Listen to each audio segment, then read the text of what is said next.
All right. Good morning, all. A very warm welcome to SkillsFuture Singapore's Job Skills Insights webinar. Today, on the Transformation and Reskilling Industry series, we will be discussing the rise of the care economy with the following partners: Health Management International, Campus Impact, and the Healthcare Services Employees Union. I am Kelsey from the Skills Development Division at SkillsFuture Singapore, and I will be your MC this morning. Together with me is my colleague, Glenn. Before I proceed, let me share a little about SkillsFuture Singapore, or SSG for short. SSG aims to provide all Singaporeans with opportunities for lifelong learning. We believe in the skills, passion, and contribution of each and every individual and see them as drivers of Singapore's next phase of development towards an advanced economy and a more inclusive society. With this, SSG provides a wide variety of resources to help one attain skills mastery at every stage of their life. These aim to help individuals like yourselves make informed decisions when expanding skill sets in professional and career development. It seems that we have about close to 100 people joining us today. Our audience comes from different enterprises, institutes of higher education, the wider public, and SSG itself. Again, a big welcome to all. Before we begin, allow me to go through some administrative details. This entire webinar will take about 1.5 hours. It will occur in 3 main segments: a presentation, a dialogue session, and finally, a Q&A session where your questions will be addressed. During the webinar, attendees are muted. However, you can post your questions anytime by using the Q&A option on your screen. You can also upvote questions that you want answered. If we are unable to answer your questions during the main session, please be assured that we will address them via email after the webinar. This webinar session will be recorded and published on the My Skills Future portal, SSG's LinkedIn page, and SSG's YouTube channel.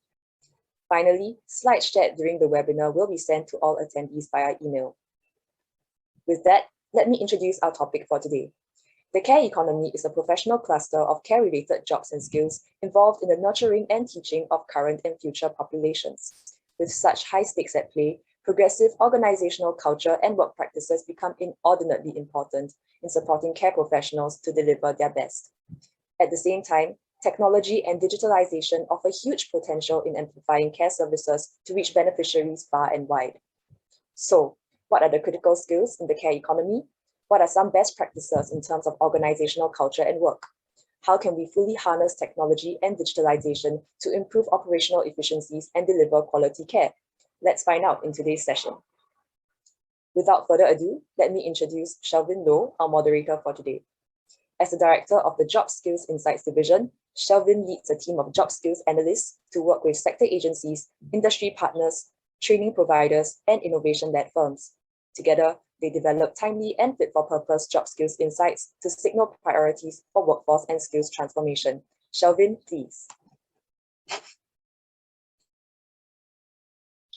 Thanks so much, Kelsey. A warm welcome to all participants on our first Job Skills Insights webinar for the care economy. This is our second edition, actually, of our Reskilling and Transformation series. And today's topic, it's a very apt one. It's a topic I'm sure is close to many of our hearts. It's especially with the COVID-19 causing a lot of stress in our care ecosystem, as well as on the social fabric of our society. Without further ado, let me first introduce our esteemed panelists. Our first panelist is Ms Wei Jia. Wei Jia is currently the Group CEO of Health Management International. She brings with her a wealth of experience in managing and developing healthcare businesses regionally. Wei Jia also oversees the StarMed Specialist Center, the One Care GP clinic chain, as well as the HMI Institute of Health Sciences in Singapore. Wei Jia is extremely passionate about the future of care, and I'm sure she'll have many invaluable insights to share with our audience today. Thank you so much, Wei Jia, for joining us.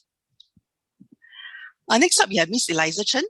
Eliza is currently the Executive Director of Campus Impact, which is a charitable organization founded in 2006 to address the needs of youths who are going through a transitional period and are beginning to define who they are. Eliza is formerly a former reporter with the Singapore Press Holdings before transiting into a teaching career with a local junior college. She cares deeply about social and community issues and the power of education to level up the playing field and access opportunities. Thanks so much, Eliza, for joining us. We're so glad to have you today. We also have Sister Dana. Sister Dana is no stranger to many of us. Sister Dana is currently the president of the Healthcare Services Employees Union, or HISU for short. She has been a strong proponent of workers' welfare and rights, multiple career pathways, as well as lifelong learning for the last 30 over years. Sister Dana also played a pivotal role in the setting up of the Healthcare Academy, which is a collaboration between HISU, E2I, and NTUC Learning Hub, to really help to scale healthcare training and help as many healthcare workers grow and transform. Sister Dana, thank you so much for joining us today. Thank you, Chelvin. Last but not least, we have Ms Loh Young. Young is one of our team of job skills analysts in SkillsFuture Singapore. Young oversees the care economy in our team and is deeply competent in the skills development, workforce development, as well as skills competency development issues within our team. Thank you so much, Young. Thank you, Chelvin. So without further ado, maybe we can pass the time over to Young first to kickstart the sharing, and then we will break for a dialogue and Q&A with our panelists, with our industry panelists. Young, over to you. Sure, thank you. Hi, very good morning to everyone. My name is Young, and I'm a job skills analyst at SSG. So as many of you may know, SSG has led in the development of many sectorial competency frameworks over the years. And so now, tapping on this good work of the past, we have clustered relevant sectors together so that we can provide meaningful insights to you. Now, one of this clustering that we have here, as you can see, is the care economy. Care economy is a professional clusters of jobs and skills that supports the development of human health and potential through the nurturing and teaching of our current and future population.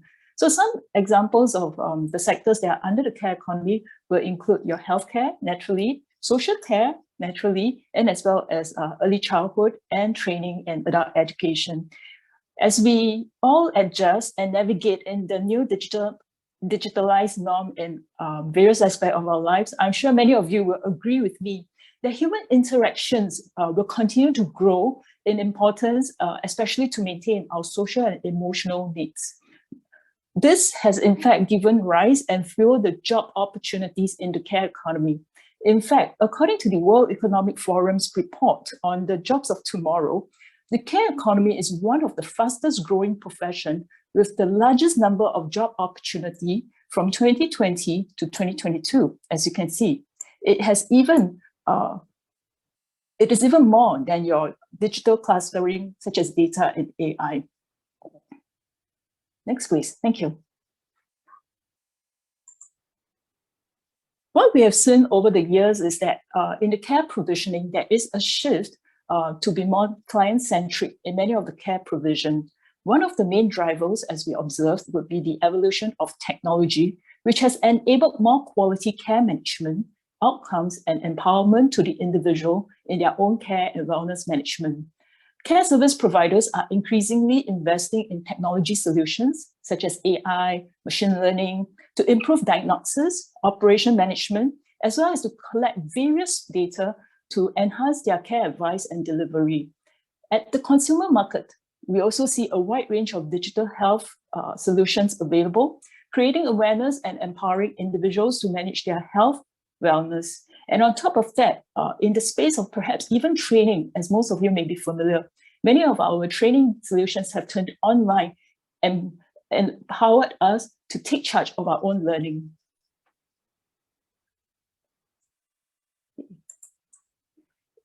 Other than direct primary healthcare, we see that personalized care and social prescribing has also risen in importance to complement many of these health outcomes.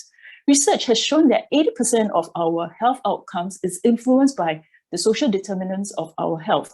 Now, what are some examples of social determinants? This may include social support network, housing, environment.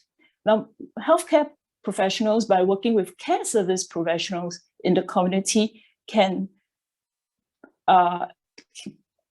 help to implement social prescribing, which is an increasingly important in complementing the health strategies of an overall outcome. Now, what is social prescribing? It basically connects people to the assets of the community. So this sounds very theoretical. So some very simple example would be it can connect you to a group activity, it can such as gardening and any form of other social engagement.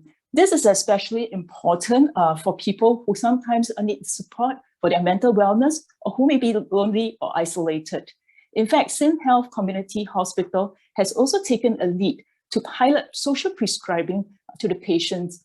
And during this pandemic, it was especially helpful that they have leveraged on e-platforms to develop electronic social prescribing programs so that they can help the elderly group who are quite confined to their homes to stay safe and to yet at the same time stay socially connected and have access to online contents and keep their minds active. Over and above this, we also see that new care models have surfaced due to digital health innovations. So we have on-demand care services that also allows self-care management to care matching services, as well as embedding hospitality into healthcare. We also see that in the social side, there are also networks that connects the youth as mentors to the other individuals at needs. So some of these care models, as we can see, not only have a permanent pool of talent, they also leverage on a wider source of talent pools, such as your volunteers, your retired care professionals who are now freelancers and can continue in their professional delivery. What are the care skills that matters? Now, over at SSG, we use a data-driven approach, building on the wide database that we have collected through our competency development days. And in our consultation with care practitioners, we have identified top 20 skills clusters most required by our care professionals, and they can broadly be categorized into 4 groups. First one being your care design and delivery skills. These are skills often required by frontline professionals to deliver quality services. Next up on the list will be the pink color, bright pink, domain-specific skills, which are often required by the middle office to support the care delivery, many of which could be your clinical-related skills, right? And then we have the dark blue, business-related skills, which are skills required to optimize business operations and performance. And this will also include the people management and people development-related skills. And last but not least, we see digital skills that will enhance our analytical capabilities. So as you can see from this list of top 20 skills clusters, the care design and delivery skills is the #1 most required clusters. In fact, the top 3 most required skills are from that grouping, and they are required by at least 2/3 of the care professionals across within the care economy. So we then take a look at the more dynamic skills information in the current market. And we see that globally and locally, business-related skills and digital skills are growing in demand. Suddenly we see this whole chart of blues coming on. And this could partly be due to the huge transformation that's taking place in the back office and operations of many of the care service providers. Learning continue to take utmost importance, and learning here can refer to the learning design, the development, and the delivery approaches that we need to have a variety so that we can cater to the various care professionals so that and allow and facilitate even on-job learning.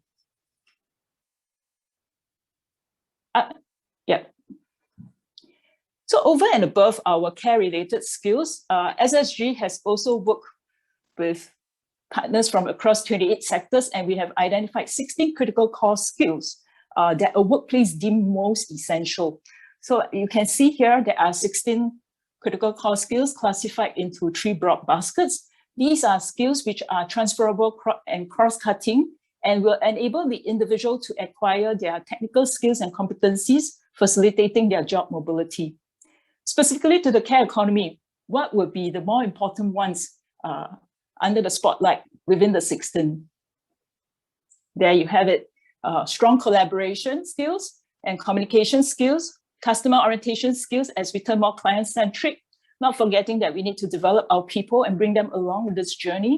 And of course, with digitalization comes digital fluency and learning agility as we continue to keep an open mind with the changing dynamics in the business environment.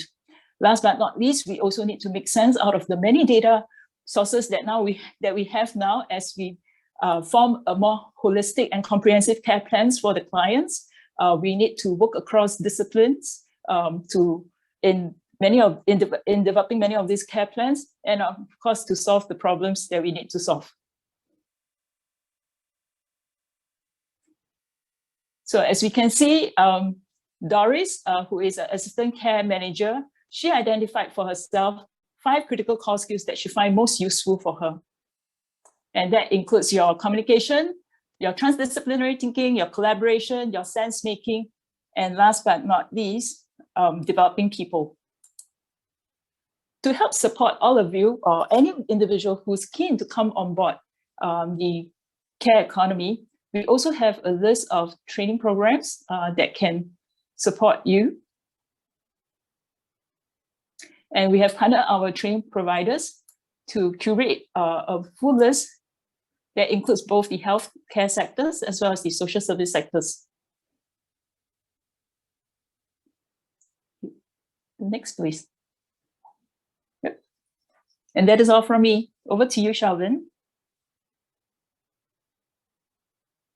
Thanks so much, Mariong. This is a good juncture, I think, to open up the session to our industry panelists to hear our panelists' view on the care trends, as well as the jobs and skills that we've been needing more to support the care economy going forward. As a moderator, I love my role because then I have the opportunity to, to direct questions at our panelists. Maybe we start first with Eliza. Because Eliza, you formerly a journalist, right? And then you moved into a teaching role, and then ultimately into this role in campus impact. So I wanted to ask you whether, based on what Manjong shared, do you think that the 5 more transferable care skills, do they resonate with you? And whether you want to comment on that for a start? Yeah. Before I move on to Sister Tana and Weitia. Yeah. For sure. I think in the social service sector, we are dealing with lives, and these are, our work actually has the potential to really change the entire dynamic in, families and even communities, right? So the whole emphasis on, I think that ethics, professionalism, stakeholder management, understanding how to work with others, the top skills that you've identified really, really resonate with me. And I've also seen that ability to bring in what I've learned in my time as a journalist. How when you write a single article, that also has the potential to change an entire person's life. And even in school, right? When I was working with the students, you start to see that there's so much going on in the ecosystem. It's not just about watering this plant and making sure that it's okay in school, but you have to make sure that, the soil around it, the air that it's receiving, the sunlight. So it's the whole system's perspective. So I think the skills are definitely very transferable, and I've also seen this in increasing shift towards client centricity. I hope I didn't butcher that word out. But yeah, and so some of my best performing colleagues were actually former cabin crew. My volunteer manager was from SIA, and then so is my art therapist, and you can see that care that they take in serving the clients, in meeting people. There's that level of really focus on how that person is doing, and it's not so much about top-down approaches anymore. It's actually really hearing what the client has to say, their perspective on the care that they need, rather than us coming and prescribing care that we think they need. So it's a whole level of humility and collaboration that needs to come out in our work. So I think, yeah, that's definitely true. Thanks, Eliza. This sounds really exciting, actually. I can see a shift. in the way we sort of operate, right? Look at how we design care models. Now it's really a little bit more bottoms up, like what you said. And then really in even in the design, upstream design, it's really done with collaboration of your clients, of your stakeholders, their families, all being involved in the design and the delivery, as well as the continuous monitoring, right? Yeah, because they are the experts of their lives, right? They exactly know what they need. So yeah, definitely shifting there is a good way to see effectiveness in our work as well. Thanks, Eliza. Sister Dana, Weijia, would you have anything to add? Because I know you got two of you work with a large pool of care professionals on a daily basis as well. Yeah, I totally concur with Elisa that there's certain attributes they call it the critical core skills that is really necessary for a person to pivot from one role to another, from one industry to another. And in the case of Elisa, I think she had career change quite a number of times. Really kudos to you, because normally at young age, you're very versatile. But as person mature, I think this is where there's inertia. There's a little bit of, fear, reservations, and that is a reason we need to ensure the fundamental skills, they call it the critical core skills, as earlier the presenter has mentioned, Man Yong, is really important for people to change their jobs or change industry, even go on learning different skills. And they need to have an open mindset, and importantly, the learning attributes. That's why our government always promote lifelong learning, and SSC is promoting that. And lifelong learning is like forever you need to learn something, keep your mind active. And importantly, communication skills is fundamental. Whichever job you go to, tell me, is there any job that you don't communicate at all? There's none, almost none. But certainly, I think this skill is something that we need to enrich it, to be able to be versatile again and flexible in the way that we interact with people around. I think the other aspect, I think I like the part on transdisciplinary thinking that earlier was presented. This is really important. People probably when you say transdisciplinary thinking, people will be wondering, what is this skill all about? It's really about versatility. When you go from one discipline to another, what is your thinking capacity like? Your creativeness comes in. So I totally allude to Elisa on the points that she made. And this is what we promote to all our union members. Do not think that your job is lifelong. There's no lifelong employment at all. It is about lifelong employability and being versatile along the way. Thanks. Yeah, I absolutely agree, Sister Dana and Eliza. I think, you've all raised, really good points, from the perspective of the individual. And I think the key is really openness, humility, and just putting yourself out there, right, to try something new. So resilience, adaptability to change, these are all key things that I think everyone must have in this day and age. I guess it takes two hands to clap, right? So then the employer that's receiving all these like mid-career transitors also needs to recognize, the challenges that they face, right? And some of the uncertainties and thought processes that they're going through. So I think besides the strong onboarding, a very key thing in our experience at HMI is actually about having mentors, assigning buddies. I think, we all talked about communication. This is a people industry. People have to support each other, and we all have to work as one team in the care of our patients or our clients. So I think employers have a role. And to Sister Tana's point about lifelong employability, right? Not just a lifelong job. I think employers also have to give opportunities to their team to job rotate, to cross-train, and sometimes to go for training for things that are like core skill related and not just functional job skill related. Yeah. Great, thanks so much, Weijia. I will just zoom in a little bit more on Weijia, what you just said about how we enable employers like yourself and many of our other healthcare institutions think about cross-training and developing your staff, right? Because I know HMI International owns businesses across the healthcare value chain, not just in Singapore and in Malaysia, right?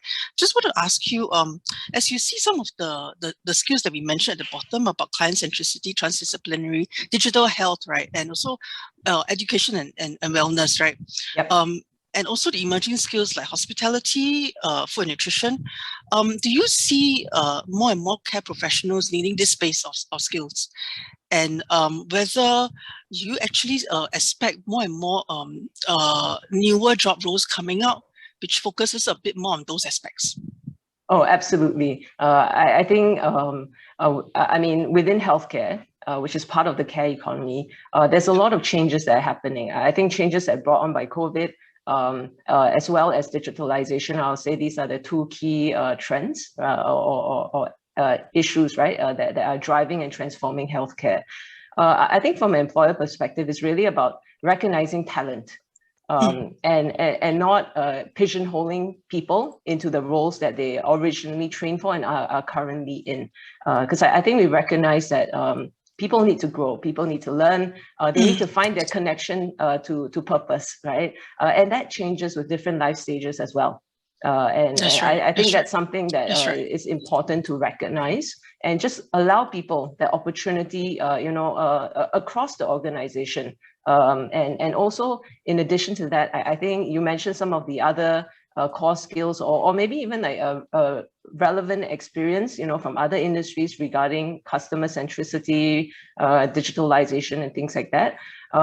These are the kind of skill sets that you have to learn by exposure as well. So in addition to the formal training, I think project work, working with advisors and consultants, just even visits, right? I mean, once COVID is over, learning visits, talking to people from other industries, we saw that as extremely important. And as you mentioned, because our team stretches across the region, we have offices, in Singapore, Malaysia, even Taiwan. So to bring people together is actually something that was very key for us. And even in today's age, like this year, our annual retreat, we couldn't do it face to face. We did a virtual one. And we brought in speakers, from leading technology companies, from the service sector, right? We even brought in a tour guide to literally bring us on a tour during lunch.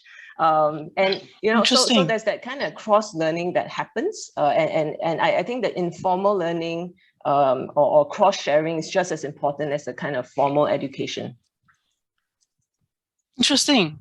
Sister Dana, you have something to add?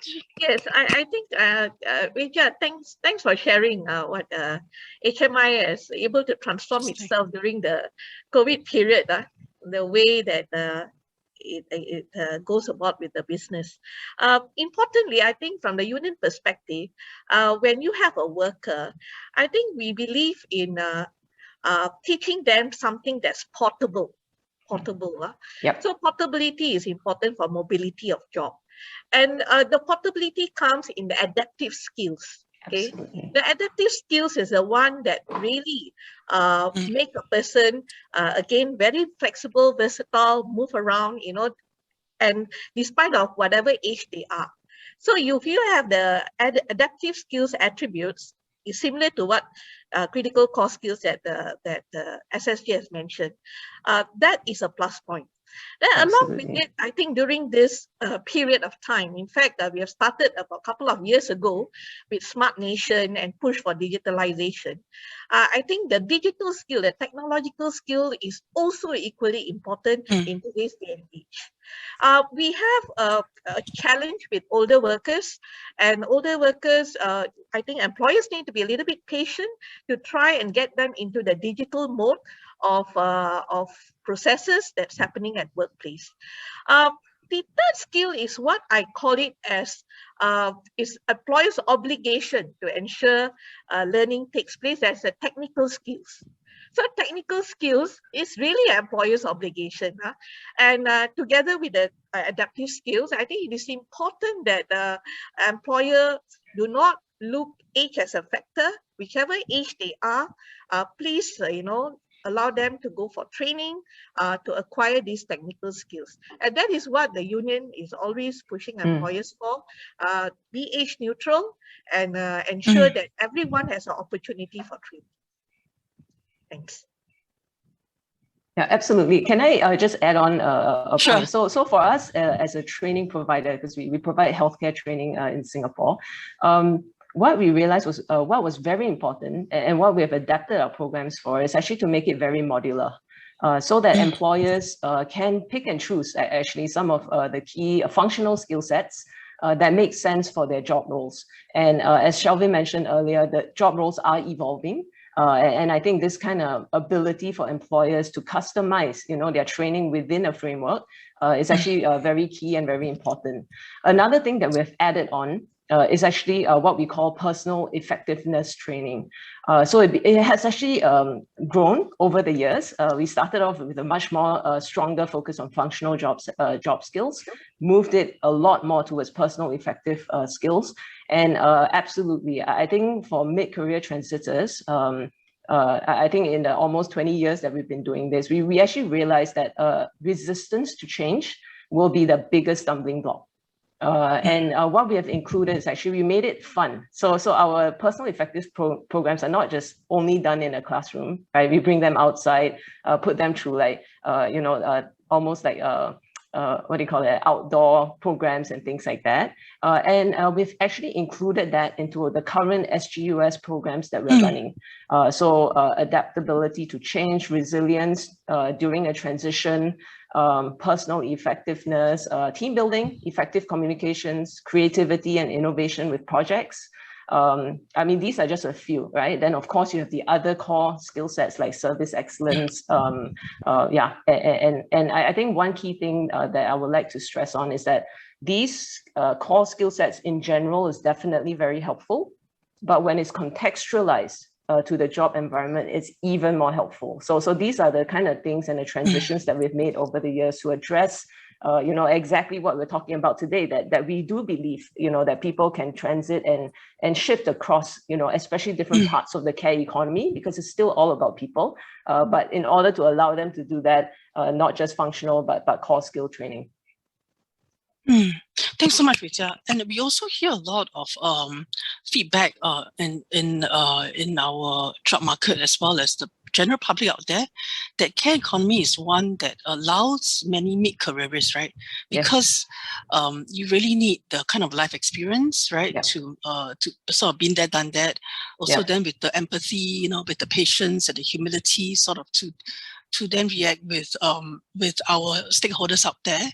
And also increasingly, we see a lot of care organizations tapping onto volunteers.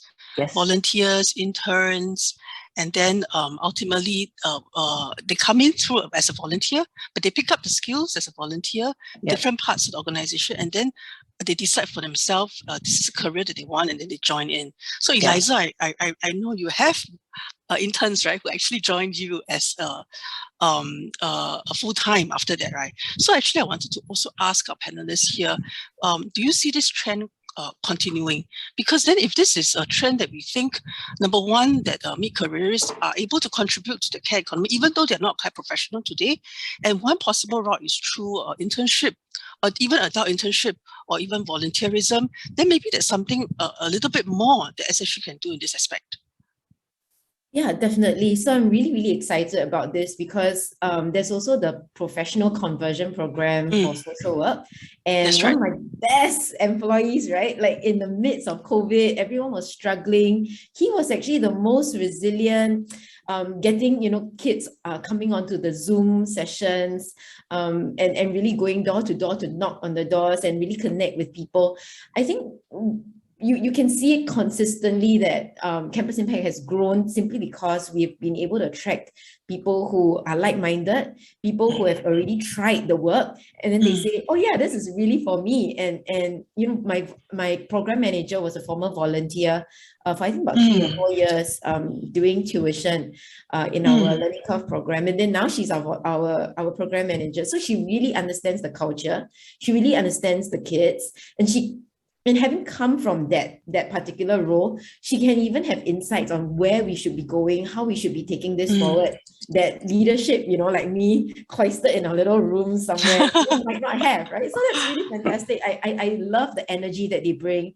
There's so much joy in doing the work also, because they really believe in the cause. And yeah, I think it's a great way to attract talent. So yes, I was telling Chelvin and the group earlier that maybe the secret's out. The way to really build your organization is to get the buy-in from when they are interns. Yeah, that's right. I totally concur with Elisa. One good example is, during COVID, I think we have a lot of cabin crew, they'll be seconded to healthcare. In fact, it's fantastic to see them, adapting pretty well. In fact, some of them has went on to stay on in the healthcare sector, which is really promising.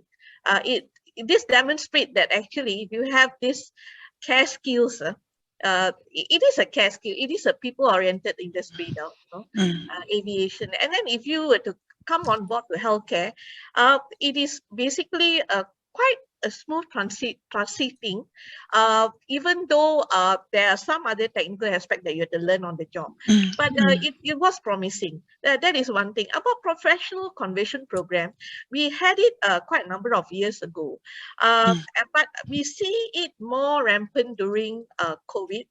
People feel that, as under SGUS, they want to try out, feel, the care industry sector, whether it is a social sector, a healthcare sector, they're willing to try.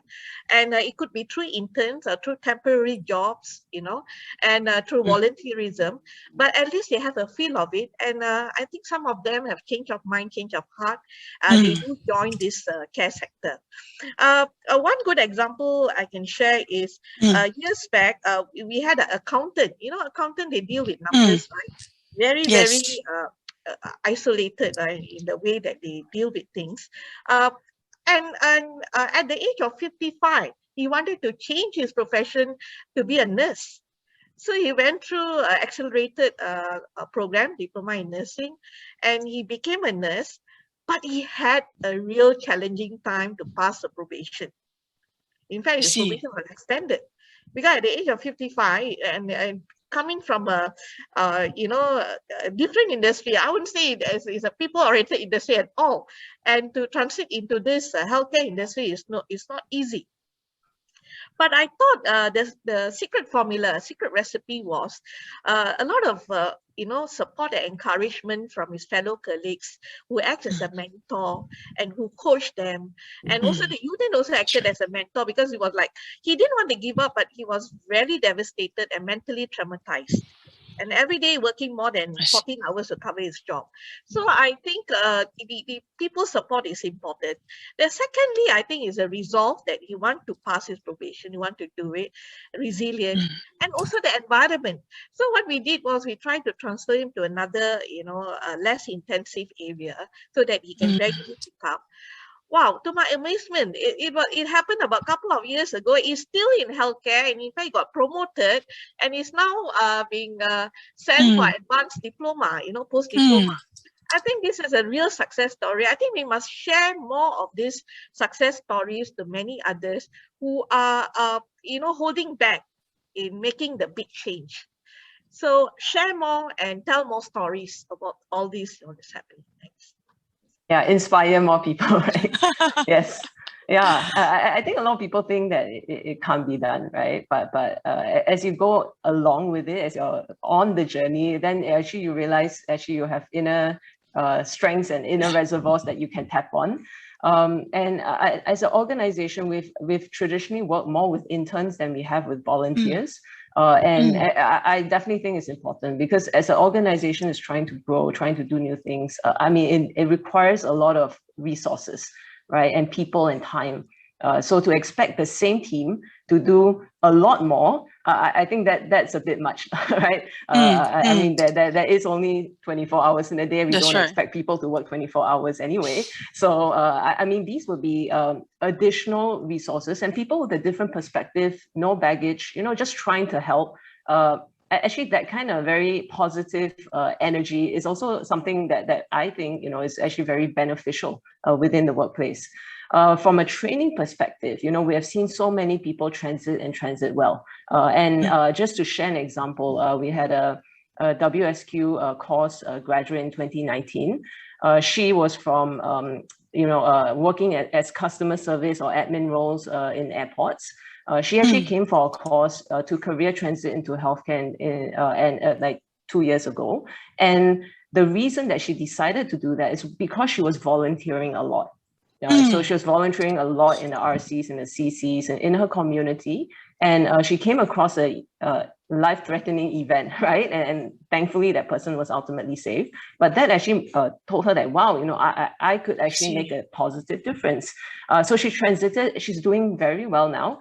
She started as a clinic assistant, promoted to a clinic manager, and now she's also in the spirit of lifelong learning, is undertaking her own part-time degree in health service management. So I think, yeah, there are a lot of stories, a lot of people, who have found that connection to purpose, and therefore, are willing to kind of slog it out in that transition. And I do agree, that more stories like this should be shared. Manyong, do you have anything to add to our panelists? No, I think it was very enriching for me to be hearing all this. Excuse me. I actually wanted to say something. Sorry, Manya, you were gonna. I just wanted to add one point, and I think that, picking up from what one of the key takeaway for me from this conversation is that whether you're an employer, whether you're an employee, whether you're an individual, we all need to keep a very open mind towards learning, towards new things, right? Even as employer, as Vijaya was sharing some of this learning programs that they have, they're not looking just within the sector best practices. They look outside. They look at what is a similar process, what is of similar nature to me, and I learned from outside. I thought that was quite creative, because oftentimes we are boxed in and we think that, the best practices would be plug and play, must be the most direct and the most relevant, but actually it could be a simple solution that exists right outside. Yeah. Exactly. So that's what I was just going to make the observation that it's kind of like a cake. So, you've got the individual layer, right? And yeah, it's so important, right? That willingness to try, that willingness to step out of your comfort zone. Like my 60-year-old, therapist who started doing therapy online when initially there was a lot of hesitation because of the safety of the space, all that, right? But yeah, she's actually tried. And then the second layer would be actually the group surrounding her, the colleagues that are doing it also and trying and experimenting together. And then of course, there's also the wider sector, right? The care economy ourselves. What kind of practices are we putting in place? Is there training available? And then the government, right? The big structure and systemic policies that help to uplift everyone as we grow together. So it's so many layers, and it takes everyone to come together to make the cake tasty. Just one point. Yeah. It's okay if the cake doesn't taste well at the first try. Eventually, it'll just get better, right? I mean, yeah, it's always a skill, and we just keeps getting better. So don't be afraid because of that one failure. Yeah, yeah. I just want to add one more point here. I think about just not too long ago, we had a focus group discussion. We saw the workers on how they think about transformation, because now we are talking about industry transformation. That's right. And with the Future Economy Council, we were talking to our members and asking them, several questions. And it came to our mind that many are not really prepared for change or transformation. And that was a concern we have. The reason being, especially those people who are in a job, probably government-related job, they feel that the job is there forever, and they feel secure. And that kind of security actually allows for complacency to set in, that, adversity will not come to me. So the union was very concerned. So what we did was, together with the employer, in some of the public healthcare institution, we customized a program called Change Management, building resilience in individuals. We customized a program based on the mental psyche of those people that we actually conducted focus group discussion to try and gauge, in general, how people feel about it. And that was a very popular program under Healthcare Academy, which Union actually navigated. The other one was the managers. The managers actually, they are pushing change at the ground, right? But they themselves, one stakeholder, they have to ensure all stakeholders come in one direction. But how do you galvanize this group? How do you rally this group of people to go through this change and walk across this bridge? And therefore, by talking to the managers, we realized it must be a change program, but at a different level. At a different level, where you try to, provide the rope for people to come towards, this path, and together as a group, you are able to cross the bridge. So that was a different program. We had a change management for supervisory and managerial level. And that was also a very popular program. So every time transformation takes place in the public healthcare, the employers, the public healthcare institution, they feel that, yes, you have to make them go through this. And it is not a 1 day, 2 day program. It is a navigational program where we, from time to time, we check in. That's right. So that part is very important. Do not, trivialize that change management part. The other important, I should give credit to SSD. The SGS program is fantastic. We run several runs under Healthcare Academy. Yes. Although there were dropouts, but I think some of them have successfully, been employed by the public healthcare institution, which is very good because it allows them a way to measure the performance of these trainees while they are there undergoing training. At the same time, for employers to see whether it is a conducive environment for them to work for. That's right. Employers. So I kudos to SGS program, and also the career trial that WSG implemented. And all these are test bed, for people to try out, because get them to try out at least a week or so, whether they are adaptable to a care economy, whichever industry it is. And Sister Dana, I know you have excuse me, you have interesting roles like health coach, which is really quite a sort of a slightly different form or a job role to many of our existing roles like healthcare assistants. And I think it plays on the variety of strengths that our mid-career workforce has. Yes. Yeah. And I wanted to go back to Eliza's analogy about the cake, right? Really, I think I agree totally with you, right?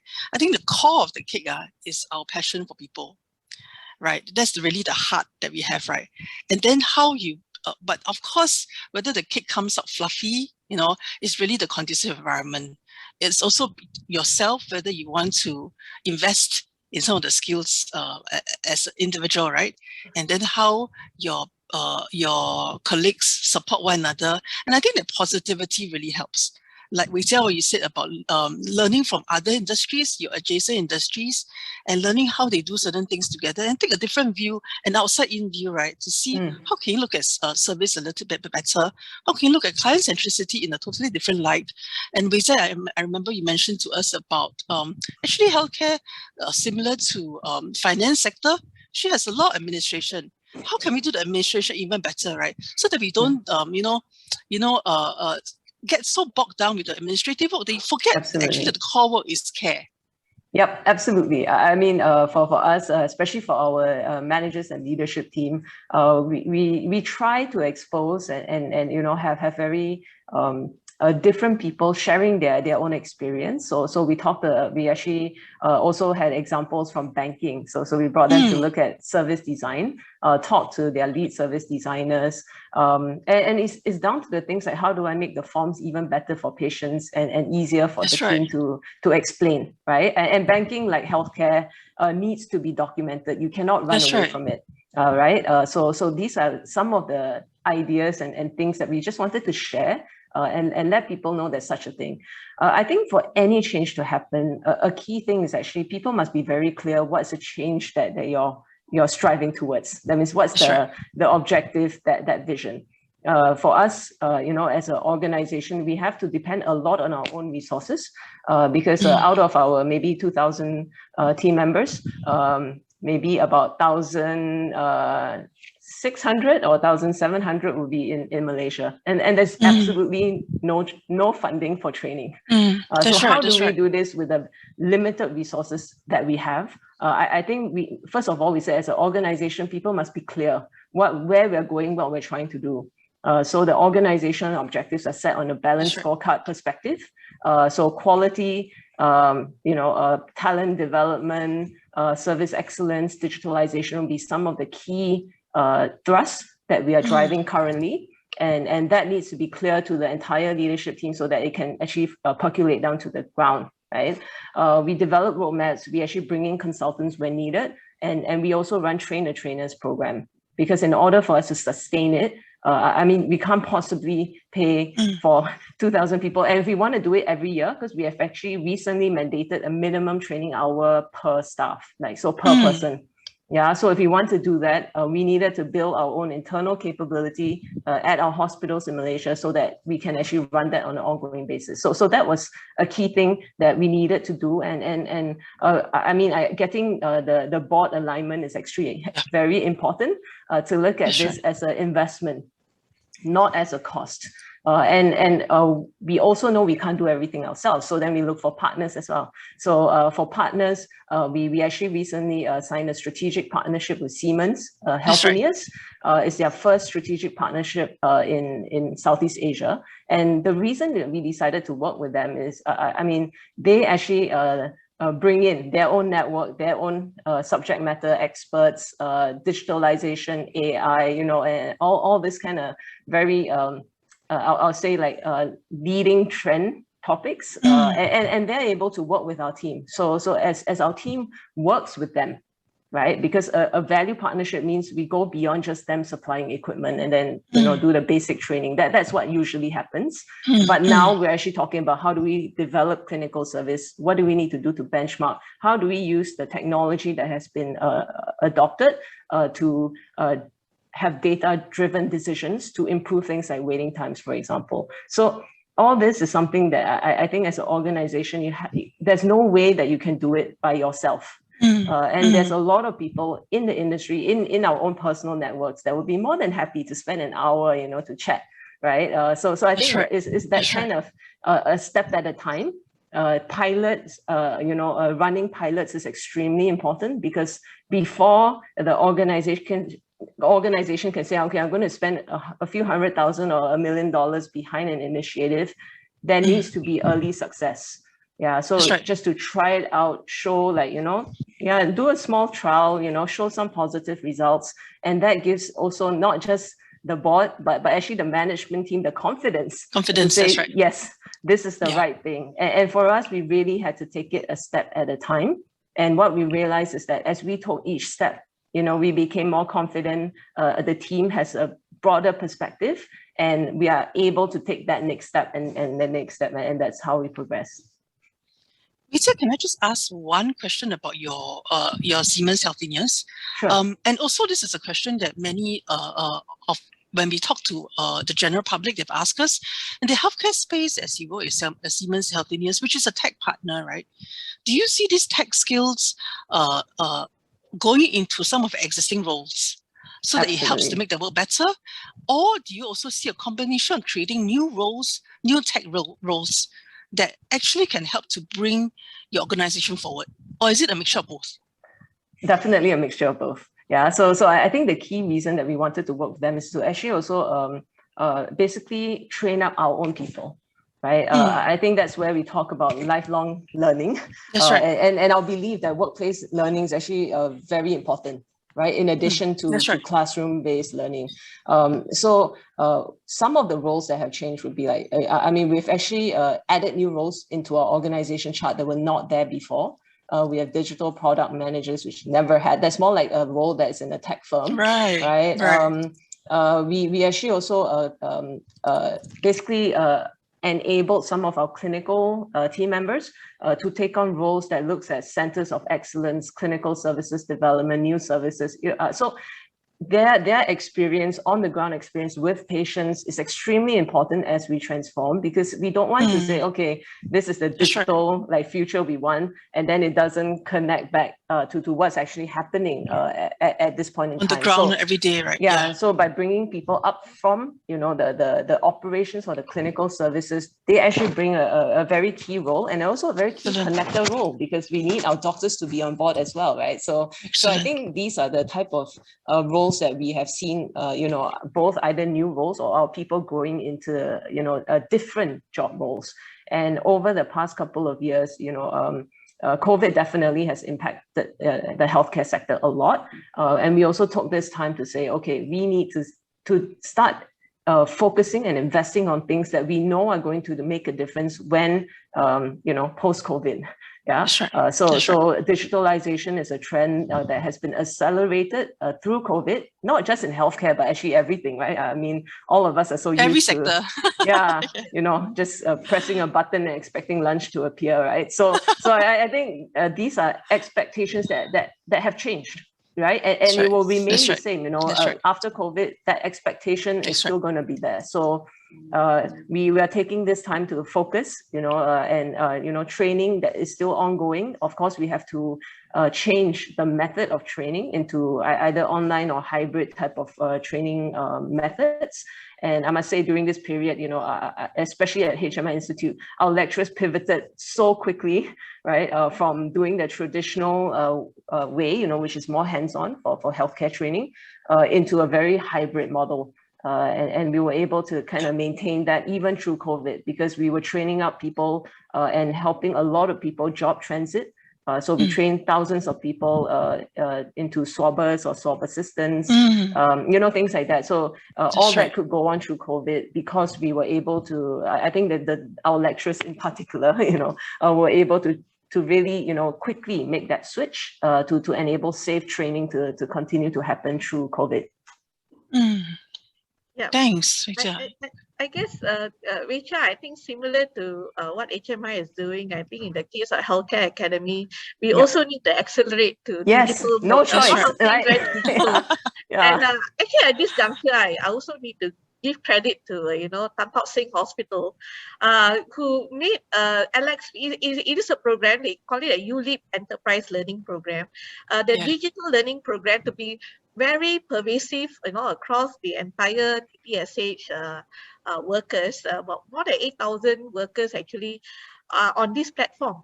You know, they have collaborated with the Healthcare Academy and Learning Hub to implement this, you know, it's a ULEAP Enterprise program. But currently we are upgrading it to LXP, and now they are trialing on that.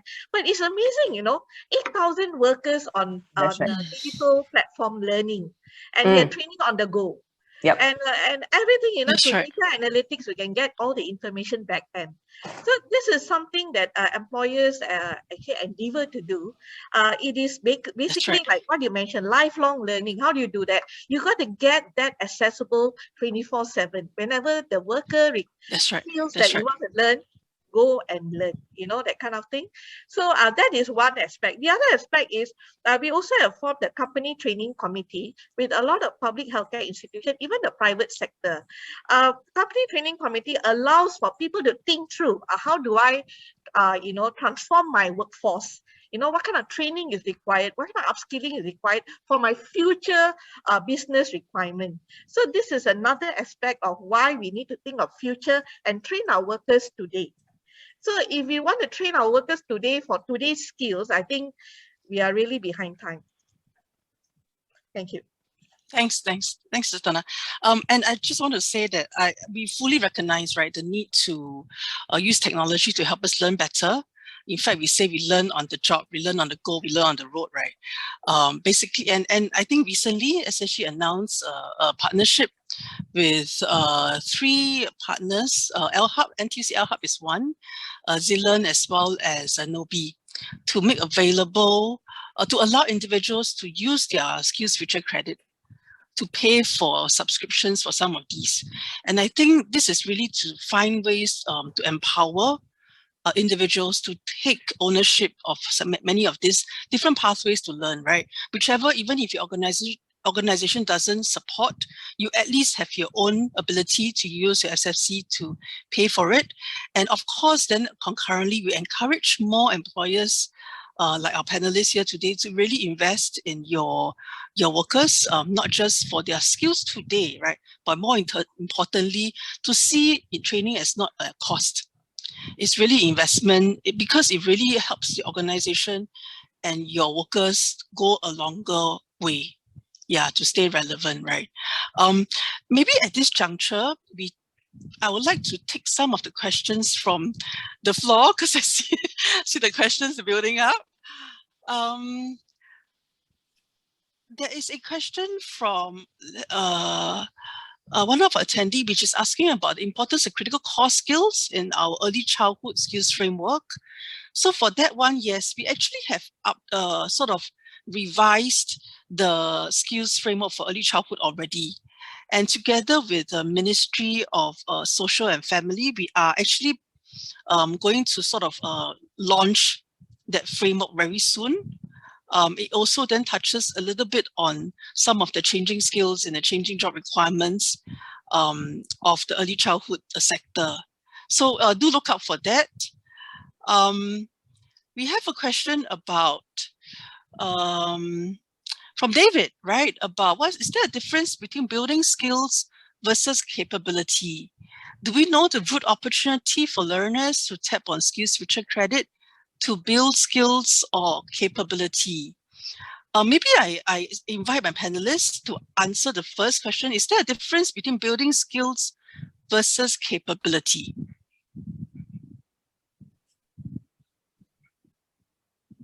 Anybody who wants to give it a shot? Well, maybe I can try at it. I guess everyone actually needs a certain key skill, right? And that becomes your own subject matter expertise or something that you're really good at. But in order to grow, I think that's where you need to build other core skills, right? So your capability and learn from broader trends from other industries, and I think that's that bit of difference, right? So things that you're good at, continue to build on, but the ability to transfer that skill set across industries and all that, I think those would be what I consider building capabilities. And a lot of times capabilities is self-directed. I think both for self and even for employees or for the team, give that encouragement to people to take up things that they find useful. Some of the things that we have done internally, and that's actually fed back from the team, is actually language programs, just the digitalization, understanding, some of these key terms, business intelligence, so data analytics, right? So I think these are not directly a skill set that you may 100% need for your job, but definitely you need it for your growth. Yeah. That's right. Yeah.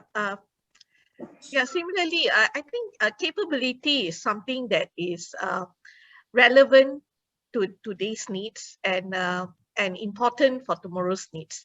Capability is something that you are able to use that, for your livelihood. That, in your life skill itself is capability.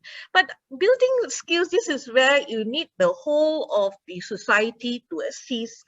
For instance, the government, the employers, and also individual willingness. And that's where the skill building actually commences. For instance, in the case of healthcare, a person can be capable of performing as a nurse, but I think along the way, she needs to upskill herself to be more in tune to the new cutting-edge technology. So the capability, today's capability actually builds on the skills of tomorrow. So and they have to be all ready, resilient, and relevant for tomorrow's skills. So we always talk about what comes tomorrow because we need to be far-sighted. If every individual were to think this way, they start exploring, what is the industry of tomorrow look like. That's why we talk about worker 4.0, you see. Thank you. That's right. That's right. That's right. Eliza, yeah. I'm reminded of my art therapist when I saw that question. So they have the skill to work with their clients in a typical context, right? But they now express their capability when they are able to pivot onto Instagram Live and conduct therapeutic art making for a bigger group of kids, because we weren't able to come back to the center when we had the circuit breaker and all that, right? So then they had to use what they had, get creative, mix it with a little bit of creativity and flexibility, and then continue offering the services, but in a new form. So I think that's where the creativity bit comes in, that willingness to experiment and try and see how this skill set, which is a science, right? It's a hard thing, can be applied in a artistic way. So it's the blending of art and science. That's a really good example, I think. And I think in SSG, when we talk about skills, there are hard skills and soft skills, right? But we always say that in order to, you can put somebody through the same course with the same skills training program, but the ability of the person at the end of it, it really very much depends on the person's mindset and the capabilities. Capability to absorb, willingness to learn, right? Capability to see the different, the connection, and then be able to apply the skills that you learned on the job. So I think, and I fully agree, really about it's the positive mindset that allows you to create, right? Really taking some of these things that you learn and really create new products and new services, hearing the needs on the ground, and be very, very much sensitive, right, to the needs and come up with new programs. Yeah.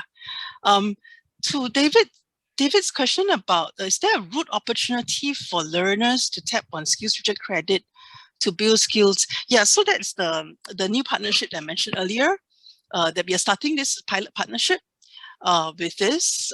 It's the first time I think we are allowing our learners, our individuals to use their SkillsFuture credit to pay for subscription, because in the past we don't do that. But I think this is really one leap forward for us to allow individuals to really, in a sense, not just invest in their own skills, but also in the same vein, invest in their own capabilities and take the step forward. There's a question about, would there be new support? Would there be new support for structured formal learning in the sector for current practitioners? He or she said, compared to other industries, the skills development support for social care sector has been quite lacking over the years. And alternative seems to be more degrees, full-time, and whether the community service series of certification was dropped earlier from WSQ and there's no similar replacements, and whether it seems like the social service diploma offered by SSI seems to receive less subsidy compared to other industries' WSQ programs. Maybe I just want to ask Eliza, right? Maybe on the job, right? Do you what are the other areas that you feel are really, really important for the social sector? Because we talk to many providers, the social service agencies, right? Because many of them are small. So I think time is definitely one factor. Cost is definitely one factor as well.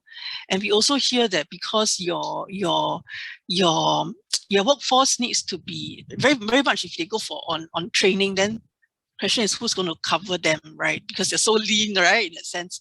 So maybe we hear from you a little bit from the training perspective, how we can do things better. Okay, so for us, it's a bit easier because I work with a very niche group. I work with kids, right? So they come in the afternoons, which means that our mornings are actually free for doing a lot of training. So we actually have a regular session called Team Development Thursdays. And during that session, I bring in people to come in and share. And one of the times we actually got Lei Ting from Ellen in Glad Hill to come in and talk about, you know, the legal issues and how that interacts with the social service sector. And that was a big eye-opener for many of my colleagues. And it was a really, really good session. And then we have even within the organization sharing from the different departments, right? So one day doing dance and movement therapy, and then the next we could be looking at a case study that the counselors are working on. So it's just continual learning. Every week we do it. So it's a discipline that's been built into the system already. And yeah, we do this on Thursday mornings. I'm actually honestly surprised to hear about the social service diploma here, because we are training former ITE interns. So we took them on as staff, and they are social work assistants for now, but we are hoping to, I think from my understanding, if they have about 2 years experience in the sector, they can then go on to take the SSI course. And okay, maybe because we are a bit more enlightened, I'm so sorry, but I really do see it as an investment. If you serve your people, they can serve the clients even better. So we are going to be funding the training at SSI for our colleagues, because I really believe, I mean, I'm a former educator, I really believe in education. Yeah, that's right. I'm just surprised to hear that, oh, there's less subsidy, but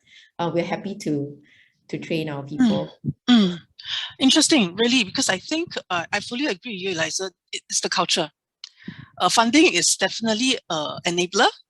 It makes the road a little bit easier, but if you have the culture, actually it makes a whole lot of difference for your staff who's going through, and the positive ethos that comes out of it, that they all learn together, that the employer is fully behind their back and funding some of these, even though it is sometimes quite difficult on the resources of the organization.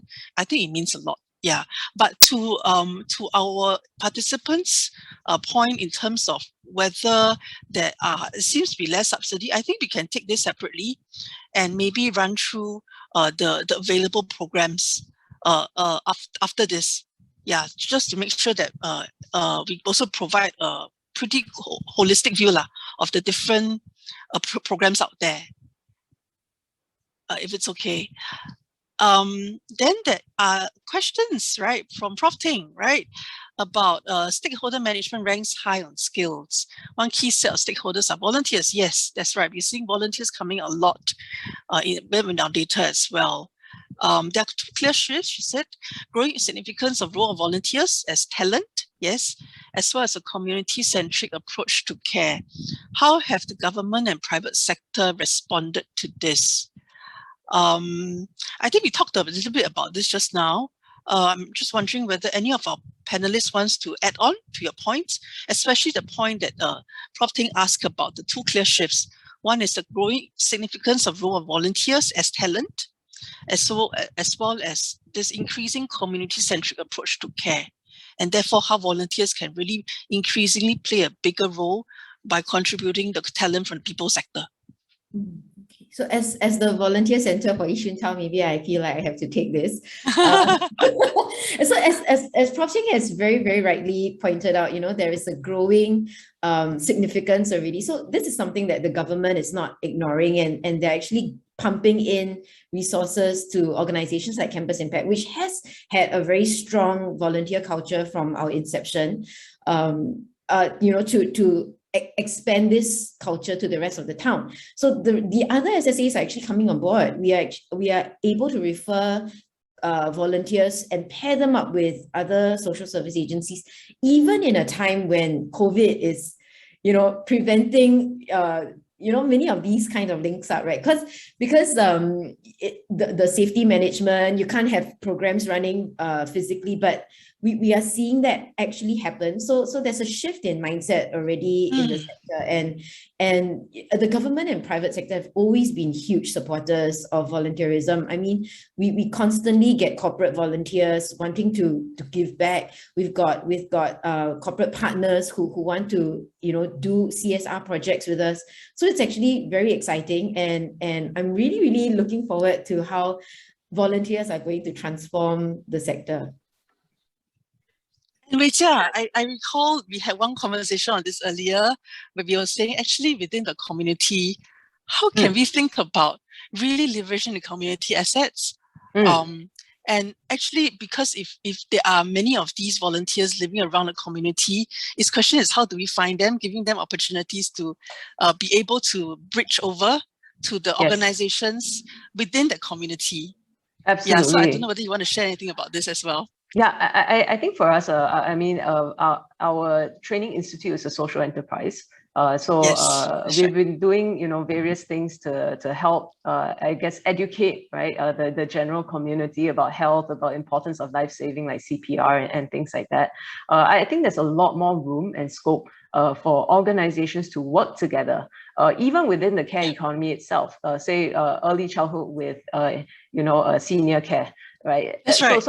And we're already seeing those happen on the ground, and I think those are very encouraging initiatives that I think we should put more, share more stories about it, because what we realize is that as a group we've always done what we could for the community that we serve, not just in Singapore but overseas as well. And one thing that we realize is that there's a lot of people who are willing to step up, but there is not enough people who are willing to coordinate, and run it.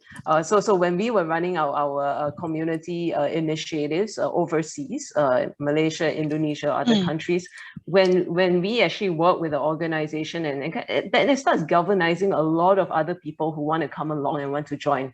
That includes companies, so the private sector, to individuals and things like that. So I guess the key thing is really, how do we, as a community, right, of care, band together?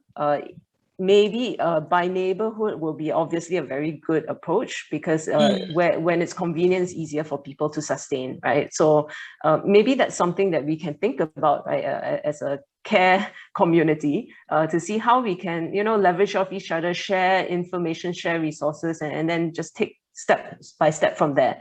Training of volunteers is key as well. We realize a lot of times, a lot of the nursing homes in the earlier days, they were not able to do a lot of activities for their seniors because the volunteers were not trained to help to bring them out, right? Because they need a lot of assistance. So our students could thankfully play the role. So after they complete the module, they can actually, and we incorporate that community service as part of their training as well. So I think, yeah, there's a lot of things that can be done. And for the training aspect, I mean, if there are any, social service organizations here who would like, just reach out to me after this. We're more than happy to see what we can do to assist. Great. Thanks so much. Maybe one last question. Patrick asked whether there's a platform for all these transit success stories to share with the public to inspire those who are hesitant to join the care industry. This is a good suggestion. We'll find a way to put some of these. I think it's really, getting many of these positive stories out there to encourage one another, that if they can do it, so can I. Right. Yeah, I think it will be very inspiring to share more stories like that, and also will be an inspiration for the youngsters in schools. That's right. Reach out to them. Yeah. That's right. I also want to say something about union. Union is about volunteerism. I volunteer my services to the union. But what I observe is that a lot of times when you volunteer, there's two types of volunteerism. One is corporate volunteerism. The other one is individual volunteerism. A lot of times the individual volunteers, they have been neglected from training. It's all the time is about on the job. Or you come for a purpose, this is what you do. I think we should shift our mindset and do beyond. Maybe something to learn from Taiwan. If you look at Taiwan, I think really it is a country with filled with volunteerism. I many years ago we visited Taiwan hospitals. I tell you, about 40% of the people that really need to manage a patient, they are all volunteers. So they say they have no problem with shortage of nurses and other professionals. So I think this is something really, baffled all of us in the unis, and something that we can really learn more about volunteerism management. Yeah. I fully agree. I was doing some of the volunteer work earlier, and I so wish so that I could get some of the skills training to make myself more effective as a volunteer. Yeah. Now, one suggestion is for SSG to think through how we can better help organization to help manage volunteer management through upskilling them, or probably to provide them the relevant skills that a little bit formalized or a little bit structured. Yeah. That's right. That will pull more people in. That's right. Yeah, this is something certainly we are looking into this piece, and I think we will deliberate some of the measures that we can roll out. A bit at a time, right? I'm mindful of time. So can I ask also then for every panelist, maybe one last thing that you want to share with our audience here? Be a parting remark, or if any, can't remember anything, right? This is one thing you must remember. Well, I think my last remark will be actually around the last question, which is about collaboration, right? How do we have cross-cultural communication and collaboration? So one of at HMI, we have 3 core values that cuts across our organization: compassion, competence, and collaboration. And we strongly believe that collaboration, not just within an organization, but across the sector and across different industries, is extremely important. And I think that's something that if the leadership teams, right, of an organization believe in that and are willing to reach out, right, to your own networks or through, the team's networks to try and foster more collaborative efforts, it brings everyone along. Right, everyone will see additional benefits, and I think the key thing is about learning opportunities. Because one key thing about cross-cultural communication is actually about, I won't just say cross-cultural, but even like intergenerational and things like that, right? So it's all about different perspectives and being able to put yourself in the shoes of that person and their perspective, and that's something that is not easy to teach. You have to experience, I feel, and having mentors, good advisors or buddies along the way helps a lot. And there's a lot that has to be said about learning on the job, learning from everyone. It doesn't matter whether that person is very senior or junior within the system. There's always something to learn from everyone. And with that kind of perspective, I think, that's really talking about building that lifelong learning, lifelong capability that will keep us very engaged, right? And just inspires us, in many different ways to continue to move on and continue to grow. Great. So as for me, I will have a message for 3 parties. One, for the employer, always be age neutral when it comes to training and learning and growth. And importantly, see a person to be looking from the perspective of half-filled glass rather than half-empty glass. In other words, don't always look for experience. Experience is something that probably is a history. We have to look at people who are willing to change, and employers must give opportunity for every potential worker to come into the industry sector to try them out. Don't rule them out. That's a message for employer. Message for employees or potential applicants is that always be ready, relevant, and resilient. Ready for change, be relevant to the changing or transformation that's happening around us, and be resilient. Never give up. Just do it. And for the government, I think SSG is part of the government. Please continue to support training. I think there's a lot more we can do, as I earlier alluded to the volunteerism, training and things like that. Continue to engage, the unions and all the employer sector to try and find out what is the need of tomorrow, not only for today, so that we can give you some advice on how do we support workers and potential workers. Thank you. Great. Thanks so much, Tana. At Campus Impact, our DNA has been positive attitude, purposeful life, and pioneering spirit. But I think it's actually very well summed up in this one word, which is stay hungry. So, as individuals, we stay hungry to grow, we stay hungry for opportunities. As employers, I learned so much today, right? Again, about how important it is for me to set the right culture, to continue to make this place a conducive place for my colleagues to grow and learn. And so I need to stay hungry for talent and to upgrade my talent, right? So how can I do that? And how can I be hungrier for more opportunities for them? Government, we will work together with you. Happy to receive anything that you can, throw our way to support us. So thank you so much for the support. Thank you, Eliza. Thanks so much. Manyong?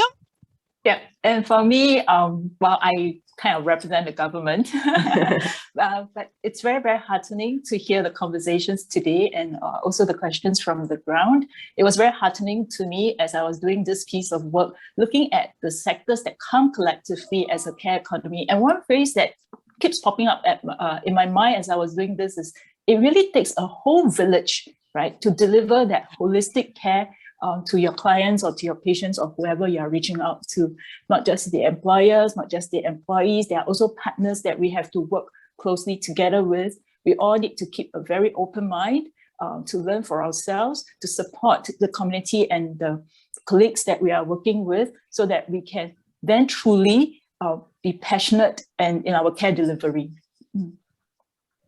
Thanks, Manyong. Thanks so much. I will take your, Eliza, I will take your cake analogy away. I think that's a superb analogy, and I think it's so true. Really, depending what colors you want in the cake, right? What is the real flavor behind it, right? How many different partners there are to even bring the cake together, right? Not just the individual baker, right? But it's the working at the conditions around it that allows the flour to raise, etc., etc. So I think in the care economy, this is really the heart of it. Really, it's about human spirit. It's really about human potential. It's about how we see human as the potential as part of the wellness part of it, and not just as an additional worker, not just an additional employee or colleague, but it's really the person at the heart of it. Yeah. So thanks so much. I'm really, I think I really learned a lot. I was just, furiously taking notes as our panelists were discussing earlier. And there are many other questions I think we didn't manage to address. For these questions, we will be replying the attendees to make sure we close the loop everybody as well. And maybe at this juncture, I know we are running out of time. Maybe I pass the time back to Kelsey. Thank you so much. Yes, thank you so much, Chelvin. So the time has passed really quickly with such engaging and insightful discussions. I have learned so much today from my esteemed panelists, and I hope all attendees have had some useful takeaways as well.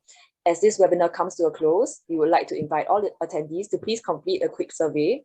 Your feedback will be kept confidential and will assist greatly in the improvement of future webinars. I will give everyone a few moments to scan this QR code and share some closing comments. So a reminder that this webinar session will be hosted on the SkillsFuture portal, SSG's LinkedIn page, and SSG's YouTube channel for future viewing. If you are interested in finding out more about SSG's initiatives, here is a gathering of resources catering to both enterprises and individuals for your perusal after the event. No worries if you are still working on the survey, as these slides will be sent to all attendees via email over the next few days for reference. Once again, my name is Kelsey, and together with Glenn, we would like to thank Chelvin, Weijia, Sister Tana, Eliza, and Manyong for generously sharing their knowledge and expertise with us today.